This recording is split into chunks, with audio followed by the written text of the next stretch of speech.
লাল লাল আলু বখরার চাটনি খাওয়ার সময় তো এখনই বর্ষাকালে, কারণ এখনই তাজা তাজা লাল লাল আলু বখরা উঠেছে।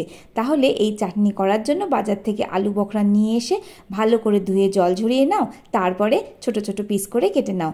আলু বখরা যদি একটু কম পাকা হয় তাহলে কিন্তু ছোট ছোট পিস করতে হবে, আর না হলে বড় পিস করলে আলু বখরা ভাজার সময় গলে যাবে। এরপরে কড়াইয়ের মধ্যে সামান্য একটু সর্ষের তেল দিয়ে রাই বা সর্ষে ফোড়ন দিয়ে দাও। যখন চটপট করে ফুটে উঠবে আর ফোড়নের সুন্দর গন্ধ উঠবে, তখন এর মধ্যে সামান্য একটুখানি হলুদ দিয়ে আলু বখরার টুকরোগুলোকে ছেড়ে দাও। ভালো করে নাড়াচাড়া করতে থাকো।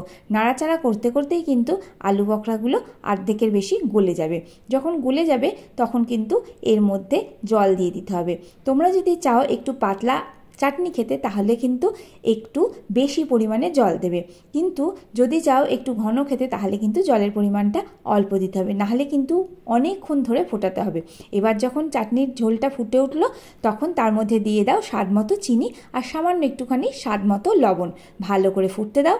আমি এখানে একটু মোটা আলু বখরা চাটনি করেছিলাম, মানে একটু চটচটে, সেই জন্য চিনিটা একটু বেশি দিয়েছি।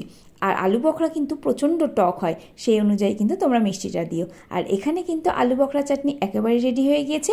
এইভাবে তোমরা আলু বখরা চাটনি বানিয়েও দেখবে কতটা সুন্দর লাগে খেতে।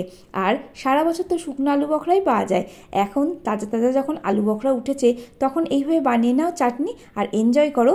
দেখো কতটা সুন্দর লাগে। আর বানিয়ে খাওয়াতে পারো বন্ধুবান্ধব আত্মীয় পরিজনকে, তাহলে কিন্তু প্রশংসা পাবে।